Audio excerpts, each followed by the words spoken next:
everyone, and welcome to JCPS Digital Learning Live. I'm Elaine Abernatha, a Digital Innovation Leader here in JCPS. I am joined today by a coworker of mine, and his name is Greg Puccetti, and he is a Digital Innovation Leader as well with me. Hi, Greg. How are you? Doing just fine. Zone 2. Woohoo. Yay, good. Yes. And we are also joined with Callie Huntington, and she is the librarian at Rangeland Elementary, and Dr. Kiggins, the principal at Rangeland, and Valencia Blair, and she is the 5th grade team lead. How are you, ladies? Wonderful. Good. Thank you. Good. We are so thankful you're joining us today. I'm going to be running the control room and taking questions from the YouTube chat. So make sure that you drop in there and introduce yourself, as well as let us know what district or office you are from or school. And if you don't have that chat capability, make sure that you're logged into YouTube. And while you're there, hit that subscribe button so you too can continue to learn from us. So ladies, I'm going to let you explain the awesomeness that's going on in Rangeland with your 5th grade defenses. All right. Well, hello, everyone. We're glad to be here and excited to let you know that we are already 2/3 of the way done with our defenses in 5th grade. We started this journey back in December. We decided that we wanted to kind of model the defenses first. My team leader here, Mrs. Blair, had a great idea and said, why don't we show the kids what it's supposed to look like? So originally we just decided we have 3 5th grade classes. We chose one student from each 5th grade and let them put on what we thought at the time was going to be just a mock defense, but it was just so wonderfully done that we decided to let that act as their regular defense. Now from there, we created a timeline, a chart. We wanted to decide that we needed to do a few in January, early defenses. From that, we scheduled one day, January, I believe 22nd, and had about 20 scheduled. We learned some things from there. We had originally said in February, we'll have 2 rooms and 1 day. But because of the way things rolled out in January, we changed that in February to be 2 days with the 1 room. That's in case if some of our panelists didn't show, we could always be prepared to step in. We finished those on February 20th and February 22nd. And now we are down about 60 students, 63 to be exact, who have completed their 5th grade defenses. That leaves us with about maybe 24 left that's scheduled for March 19th and 22nd. However, the intricacies, I simply gave the timeline to my 5th grade team. The preparation all came from the teachers themselves. You'd be surprised at the amount of work they put into it. But before I let Ms. Blair tell you about the preparation that was given to the students, I'd like Mrs. Huntington to let us know how she set up the framework to give the students. We used the New Normal book and pulled some information from there. So Callie, tell them what you did. Again, Dr. Kiggins already mentioned the defense timeline. We sat down and very explicitly determined those dates, and those are flexible, and that's something that we've used. But in thinking about getting students prepared, we thought about the fact that we would need some kind of a template for them to help ensure that all those pieces were there. So when we sat down and looked at the New Normal book, we did create a template. We've included a map scores and goals slide. There's also 5th grade reading and math standards that have been mastered by the students, so they get to choose the standards they believe that their scores show they've mastered. And then we have a color-coded representations of the backpack folders. Now, originally, when I was creating this template, I was thinking about each backpack folder and then having students put artifacts in the folder. And each slide. And I realized that several students were going to have crossover. It would meet different backpack folder skills. And so instead of having the repetition, we created artifact slides. And the artifact slides are color-coded. Created little backpack folder icons that the students use. They can take those away or they can add them, whatever they need to do with it to show which backpack folder this artifact meets. And for example, we had a student who did an ecosystem project they included that in 3 folders. So they had 3 colored folders at the top. And they also mentioned in their presentation, I'm a productive collaborator because I'm an effective communicator because. So we designed it in that way so that we wouldn't have that repetition. We have 3 artifact slides in the presentation, but kids they have the chance to choose. And if they want to do more than that, they can. And we have had some that have. We also have a transition reflection slide. This student's transition reflection was amazing. So would you like me to read it? Yes. Okay, so listen to what the student said about his transition. I have a dream to go to No Middle School because it has a great soccer program. I want to improve my learning by working harder and encouraging myself to stay focused. I have a dream to make my family proud. 5th grade has been very challenging for me. I have always struggled academically because I tend to lose focus in class. I know that I have not always made the right choices in my behaviors as well as my grades, but Rangeland is preparing me to do and be better. I know that I will end my 5th grade year with better grades because I will hold myself accountable. I have a dream that when I grow up, I will be in the U.S. Navy, serving my country and making a difference. The Backpack Skills of Success has prepared me for middle school because it has taught me to work harder and really think about my learning. Just like Martin Luther King Jr., I know one day my dreams will come true. So that's the kind of transition reflection that we're getting at Rangeland. Woohoo.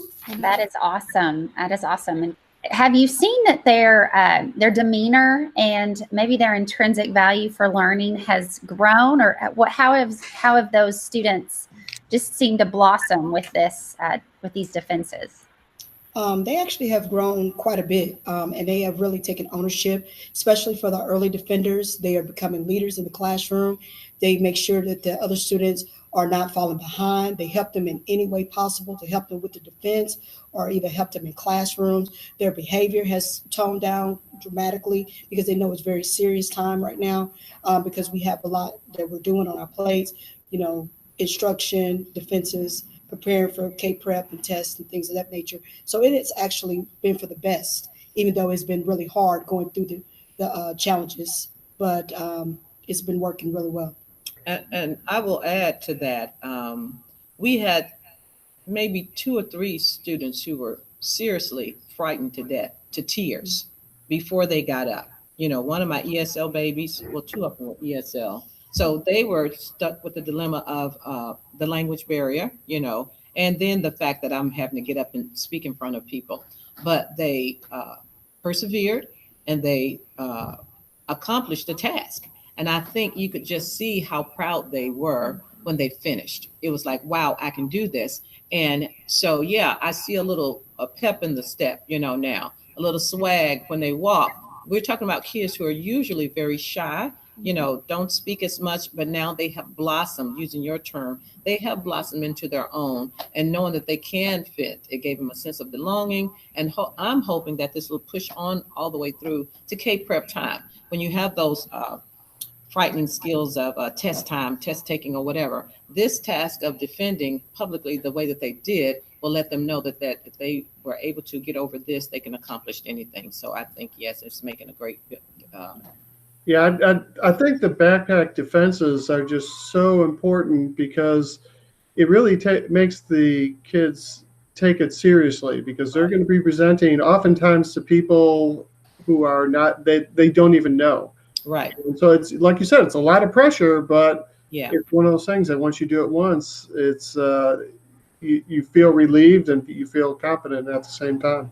And for us as an adult, even for me as the principal instructional leader sitting on the panel, there were several students that I'm telling you, you have those students who are very quiet in your building, that do the job, do whatever they're supposed to do. And it dawned on me that, gosh, I don't think I've ever heard this kid speak aloud, in that much depth.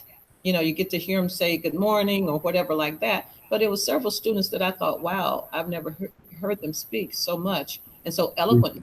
Who knew that this is what was locked up inside the student? So it's a way for all students to showcase their abilities and everything. I've thoroughly enjoyed it.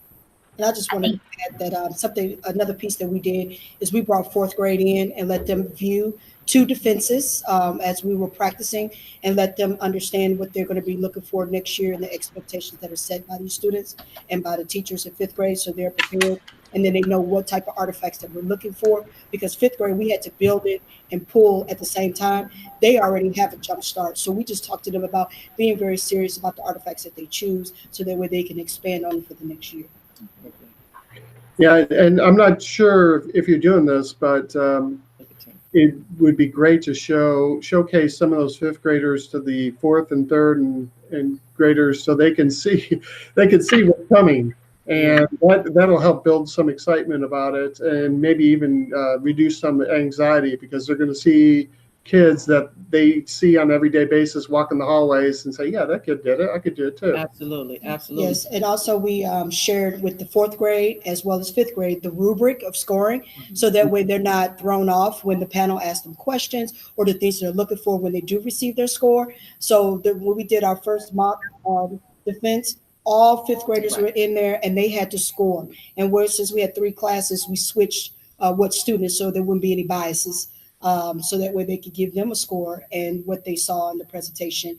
And then we did fourth grade as well. We talked to them about what the expectations of the judges and what they're going to be looking for, and why the students were introducing themselves and that kind of thing, kind of walking them through the motions as we were doing them. So hopefully next year it'll be a little easier. Yeah. They were building the plane while they were flying. But let me tell you, my teachers have done a fantastic job. I couldn't be more proud. They have set the bar very high. We work really well together. I mean, we talk about our challenges, we talk about our struggles, and then we talk about ways that we can overcome them. And so far, we've worked well together to where we presented at the end some good products, meaning some of the challenges are students who need translation, who has to write in native language. We've been providing that skill to them. Some students who need, they don't need translation, but they need to speak more in English. So we work with them on practicing talking aloud throughout the day, whether they're presenting in class over math, social studies, science, anything, just to get them using their English skills. Also with students who are a little bit more challenging in the classroom, we work with them to make sure that they are on track. They don't feel ashamed, because, that's a big step to reveal your MAP scores and say, hey, I'm on the first grade level. Hey, I'm on the fourth grade level, without judgment. And that's something we taught our kids to help each other out and don't judge. Even if we have kids who are on 12th grade level, which we do have some of those, which is a blessing, but we just want to make sure that we have empathy toward each other, and making sure that it's all a success, because all of fifth grade is doing it. So we try to take ownership that way. Mm-hmm. I want to point out that quote. If I could just put that quote together, that all 3 of you said, that how you have seen this, your students, like, you didn't know that kid had that pep in their step, and they've got all this new skill, and you've taken kids out of the darkness that were in the darkness maybe, and then brought them to the light, and they've seen that now, and that's just, it's just remarkable, because it's something that we struggle at times to do for those students. So also you said how that you saw that some teachers were struggling. So you've talked to me about how that maybe that modeling of your teachers struggling, what that's shown, how was that communication that to the students, as far as, we're doing something new, we're not sure how to do it, and then that carry on to the students also through doing something new? We've just been very transparent with them. We talked to them about, because we also had to learn how to use Google and how to use slides and how to go in and put a link in, so that way they can pull from the backpack and put up videos and all of those things. So we had to learn that as we were going through, and we walked with the students. We talked to them about editing. We had to do peer editing, and then we'll go back and we'll try to edit with them as well. And like I said, it's 3 of us, there's 90 of them. So we have really been working hard trying to get technology. So we have to schedule our time accordingly, so we can have time to work on the technology, because it really takes, time for them to type or pull the information, think about what the artifact is really showing, what they learned from this artifact, because it's not simple as where you could just put a picture and say, this is what I did. So we want to make sure they wanted to go in depth, talk about what they learned, connect the dots to the standard, and then how have they grown because of this activity. As teachers, we have been planning projects to incorporate multiple standards to help with artifacts. We see that that's a little bit easier instead of just focusing on just math, because everybody's not great at math. So we want to give every student an opportunity to show a great artifact, whether they are a passing student, above student, or below student. And that's what I like about that they get a choice on the third option, where they can choose whatever it is, whether it be internet. We found out a lot of our students know how to make web pages, and they know how to go on and do games, which we didn't even know. But based on this defense, they are able to bring their strengths to the table and explain it in depth about what they're doing. So we're able to use that because we find a standard and we stick it in there and talk to them about whether they learn and why is that important for others to know that information. I think the key here is the transparency part of the teachers, showing students that we, even though we're adults, we're the teachers, we're still learning as well. So showing them that you are a lifelong learner, and in this process, together we can achieve. We're learning here, as Ms. Blair said, about the slides, the docs, the links, everything. So watching them pursue, persist, and get the job done has encouraged the kids to take it seriously as well and work side by side. So that's important. I've always felt that, kids should be able to see that we struggle too as an adult. We're still learning. You might put a mistake on the board to see who's watching and see who's going to call you out and say, oh, you made a mistake. You own that. So kids can see it's okay. What do we call that? Productive struggle. It's okay to make a mistake. We fix it and we move on. So the fact that was probably a blessing in disguise, even though it didn't feel like it initially, like how are we going to put all this together? It turned out to be good for our students. And if you don't mind, I want to go back to that part where we were talking about the students and what it made them feel. One thing come to mind is one of our ESL students in particular who was struggling emotionally, having a lot of issues, and the translation was a big problem for him. We had one of our teachers come up and translate, and it took him a few moments to get started. I mean, I'm talking about hyperventilating, having to take deep breaths, waiting a moment. Once he got started, though, let me tell you, he turned it on. So the translator, my teacher, was trying to translate and kind of got ahead of him. He said, hold on. He flipped the slide before he was ready. And by this time, he was like, no. I didn't even speak the language, but I understood him to say, go back. I'm not done. So even in those few moments, his confidence level was building as he went on. I mean, it was one student at one point, I was thinking maybe I should say, wait till another day. And I thought, no, he's in the middle of it. I simply got up and gave him a sip of water, take a sip of water, get started, and he went right on. So we're learning as we go too. And I think what I've learned as the leader is to let them have that productive struggle and let them feel supported, because we're sitting there giving them encouraging words, not rushing them, saying, you're okay, you can do it. And once they take the plunge, so to speak, once they step out there and start to talk, you can just see the confidence build up in them as they continue. By the time they get finished, they're all smiles and just cheering themselves on, because it's just a beautiful sight to see. And then so we have some, I'm sorry. go ahead. I was just going to add as well that we use our my team's dynamic, and my team, obviously, I'm the leader, a little bit more talkative, and then I have another person who's shy, don't want to talk at all, very, very calm demeanor. And then we have a new team member that's a new teacher. So she more want to be in the behind the scenes. So when we come up and we talk to our students, they talk about that struggle. Well, this is a lot for me to stand in front of you all, but I know that I need to do this because this is what you guys are going to have to do for the defense. So they see each one of our personalities shift around when we need to. So even though that I'm more at the forefront, I know how to step back. Then I allow the shy, calmer person speak. So they kind of see all of that with us, and they talk about strategies and what helped them persevere to talk in front of everybody else. Well, I'm definitely impressed. We have a viewer that is asking some questions. We have Shelly Scott. And so if you ladies can help us answer these. So she said that we have scheduled a workshop day so that every teacher in the building can filter in to a 5th grade class to help students with building their presentation. Did you guys do this?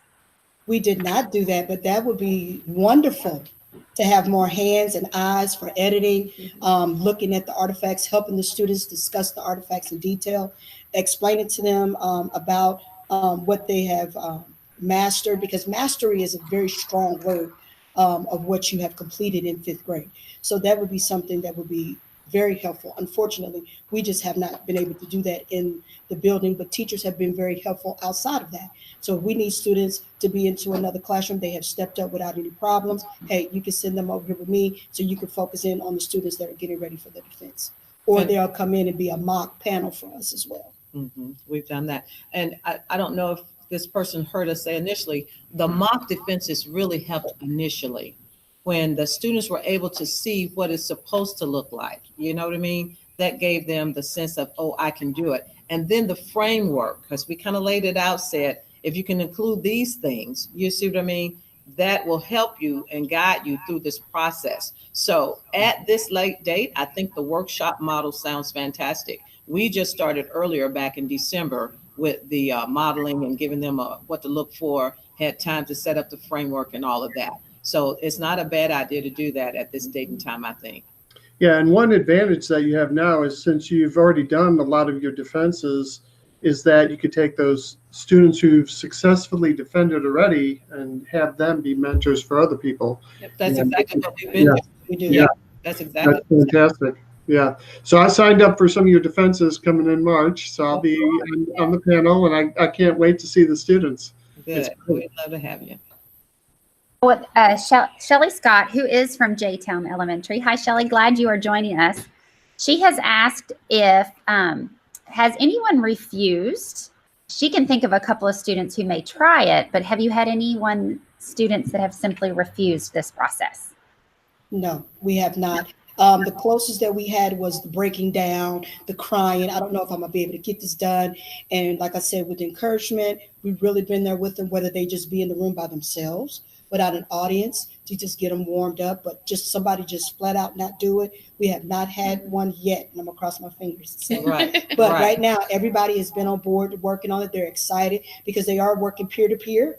Until it gets closer, and then that's when the teachers kind of look at it, because we want to give them freedom for them to do their own work, and then we look at it and then we'll edit whatever they have. And we talk about the importance of it. You know, it's time for you to display, and this will one day be a transitional, really to let us know whether you're ready to transition to the middle school. So with that play on it, no one wants to be held back, so they are willing to step out there.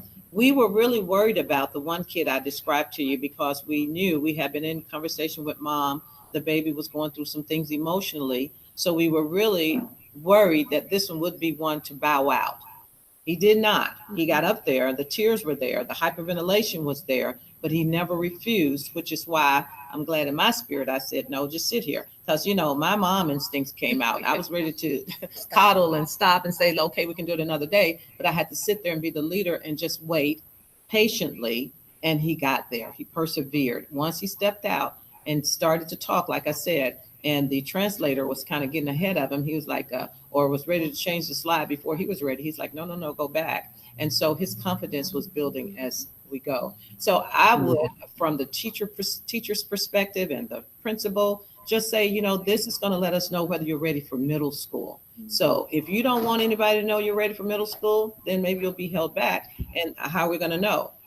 I've not had to like beat that speech into anybody. We just kind of generally talked about it initially when we start talking about backpacks and all of that. And so I think the message was there very subtly that I need to be able to show what I know in order to get to middle school. And that may help with those defiant ones that says I'm not going to do it. And I can add that the fifth grade met together here in the library early on and talked about what this was, what it looked like before they even started any work on it. Right. And we did, I can think of one baby who just defended.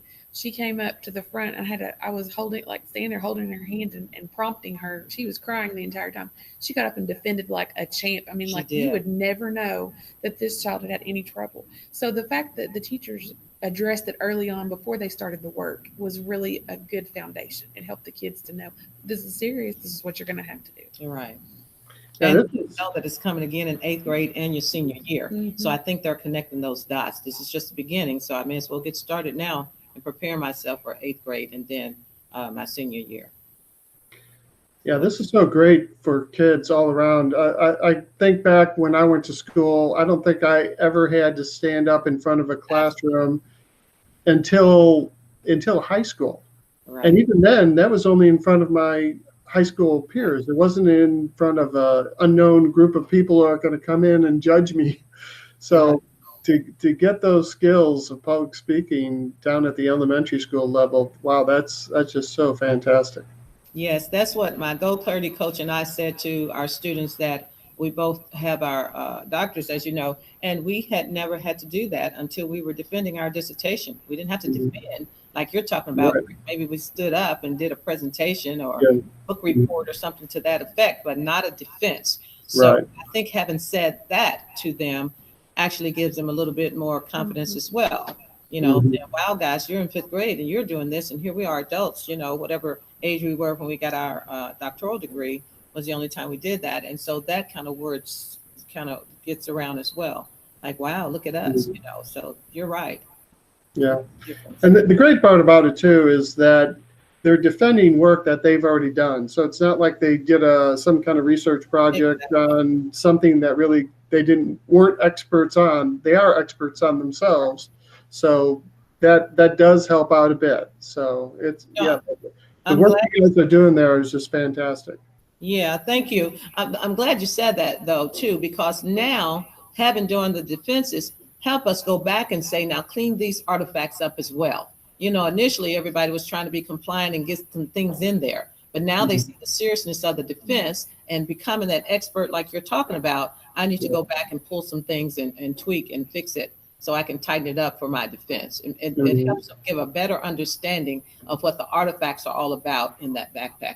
Right. Yeah, it's all a learning process, you know, both for the teachers and the students. Absolutely. And next year is going to be so much easier because everybody's got this common understanding of what's going on, and now I see how all the pieces are fitting together. Right. So the pain that you're going through now and every other school is going to pay off in the years to come. It will. You're right. I agree. Well, I can definitely say that from outside looking in, you have done an amazing job this year taking this and running and growing, not only as your students, but as a faculty and staff. And what an awesome blessing it is to see this grow and you guys shine in this process. So thank you for being amazing leaders and impacting your students positively. We really are proud of you and proud for you, for sure. Thank you so much. Yeah, way to represent Zone 2. Yes. For sure.